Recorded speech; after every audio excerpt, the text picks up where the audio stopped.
Agriculture takes a huge toll on the environment, but there is a way to make it more eco-friendly that has literally been around for thousands of years. And it has to do a lot with these seemingly boring but surprisingly powerful trees. Right, buddy?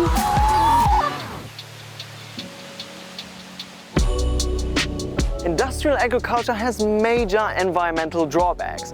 26% of all global greenhouse gas emissions come from agriculture. Its crop monocultures suck out all the nutrients out of the soil, and lastly, agriculture takes up enormous amounts of land. So how are some random trees supposed to help with all that? It's called agroforestry. The system combines conventional farming of crops and animals with different types of trees. And apparently it reduces emissions, requires less fertilizer, and it's even scalable. I mean, that's like winning the environmental lottery. To find out if that actually is the case, I'm visiting Jochen Hartmann. His family has lived here for 19 generations, yet he's one of the first to adopt what's known as the alley cropping system in Germany. Bäume auf dem Acker, das hat man wahrscheinlich auch nicht so in der Ausbildung gelernt, ne? Genau, was wir da machen, ist wirklich gewöhnungsbedürftig, auch man selber. Man denkt, was machst du hier eigentlich? Weil wir haben ja gelernt, große Flächen sind geiler, ne? Wo man sagt, aber ja, jetzt machen wir sie kleiner. Ne? Und das ist eine Überwindung, aber es ist auch toll. Jochen opted to plant poplars across his fields. They grow fast, are easy to manage and cover about 10% of his 200 hectares. They're mixed with his crops and hence where we are headed now. In 5 Jahren haben diese Pappeln jetzt gewachsen. They are about 10 meters tall now, meaning there's a lot of CO2 stored inside them. The ability of trees to absorb CO2 and mitigate climate change is a major selling point for agroforestry. And they also work great in combination with hens. 500 of them. And you see like that immediately after they come out of the truck, they start to eat. So they are not only eating what they would be fed in a conventional farming method, but they eat what they find out here. And that's really sustainable because most of the CO2 emissions associated with raising chickens comes from their feed. And when you do it like this, you don't have to grow it elsewhere. What otherwise would be done in 3 separate places, raising chicken, growing food and trees, is now done in one place, which reduces land use. The tree's leaves also offer protection from predators and create a cool place where the birds can take a quick nap. Once the leaves fall, the hands trample them into the ground, which helps the soil regain nutrients. To be clear, this doesn't free these hens of their environmental impact. Some of their feed is still grown in monocultures. But at least in this case, some of the CO2 that is emitted along the supply chain is being compensated by the trees on the same land as these chickens grow up. Right, buddy? One study says that converting 9% of Europe's farming land into agroforestry systems could offset between 2 and 43% of all European agriculture CO2 emissions. The range is so wide because agroforest types can vary tremendously, from small hedgerow systems that store next to no CO2 to large tree systems. But if we are looking only at our systems we have here, like these alley cropping systems, we would say we are around 1.5 tons per hectare carbon sequestration. This is Dr. Sonja Kay. She has been researching all kinds of agroforests for the past 6 years, also assessing their CO2 mitigation potential in an EU-funded study. And when we are comparing that with the total carbon amount emissions we have in Europe, then we are around 10% of the agricultural part which we could store with which we could mitigate with agroforestry systems. Still a great potential. There is one caveat though. if the trees that are grown are used as firewood, like these will be in the future, about 70% of carbon dioxide is re-released into the atmosphere, which kind of goes against the idea of carbon sequestration.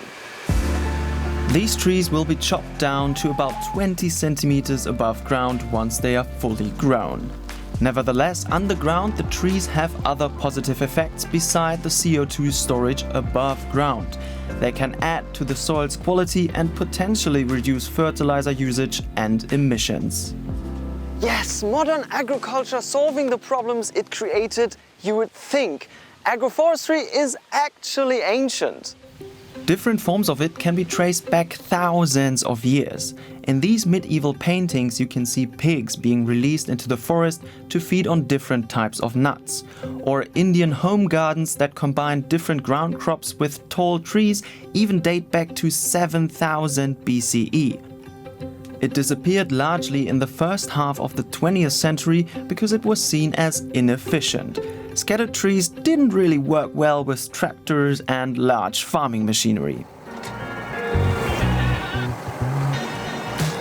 Because Jochen's poplars worked so well for his hands, he decided to extend the system across all his fields. These were planted a couple of months ago and the wheat needs to be pulled, otherwise the trees wouldn't make it. In the first year in particular, agroforestry strips are more labor intensive. Genau, also wir haben ja weniger Fläche, aber wir ernten nachher ja auch hier Holz. Und du merkst jetzt ja gerade den Wind und die Wärme. Wenn das hier 3 Wochen noch weitergeht, dann wird es hier langsam trocken. Und durch die Bäume haben wir einen Windschutz. Ne? Und wir halten die Feuchtigkeit eher hier in der Fläche. Und da bin ich ganz optimistisch, dass im Schnitt nachher der Ertrag dann doch noch passt. Ne? This protection from wind erosion becomes a little more visible on a more mature field. The trees basically block the wind from blowing right across all the fields, preventing nutrient and moisture-rich soil from being blown away. Some yield is lost at the sides because the trees also want their share of water, but it's balanced out in the middle. And even though it might not look like it, these trees can boost biodiversity. Ja, bei Wind hast du immer, dass die sich schnell verstecken so ein bisschen. Aber die Schwebfliegen, das sind auch Nützlinge. Genau, da sind, guck mal, da sind ein paar. Ja. Especially for insects, worms and fungi. Da, hier, der Mistkäfer hier. Da. Oder rollt der? Der rollt. Aber so richtig viel Insekten sind jetzt auch nicht da im Pappelstreifen, ne? Genau, Geduld. Wir haben ja erst im letzten Jahr angesät. Wir werden jetzt noch mal einen mehrjährigen Blühstreifen rechts und links ansehen, als Pufferstreifen.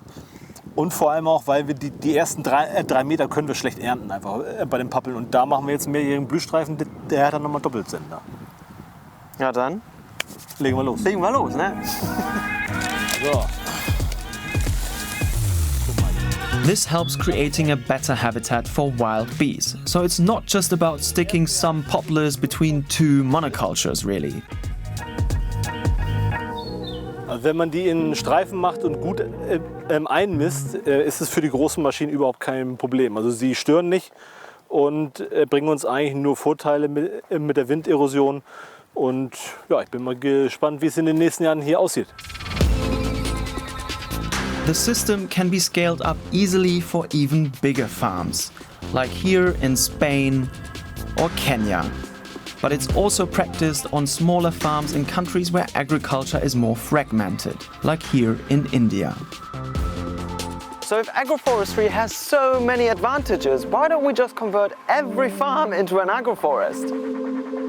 There are some areas where you should not plant trees. The soil is not thick enough. So the trees cannot stand there or something like that. So really, before you're starting growing agroforestry, you should be aware that you check if it's possible or not. The soil of watery rice fields or hilly regions can present a challenge for trees. Besides which, the initial costs of establishing an agroforestry system is quite high and isn't subsidized in Germany yet. Agroforestry is a great system with a lot of potential. Bringing animals, crops and trees together also makes our agriculture more resistant to extreme weather, which will be really useful in the future. But it's also not the one solution to all of our problems. Still, compared to conventional agriculture, it's a really good starting point for more sustainable farming.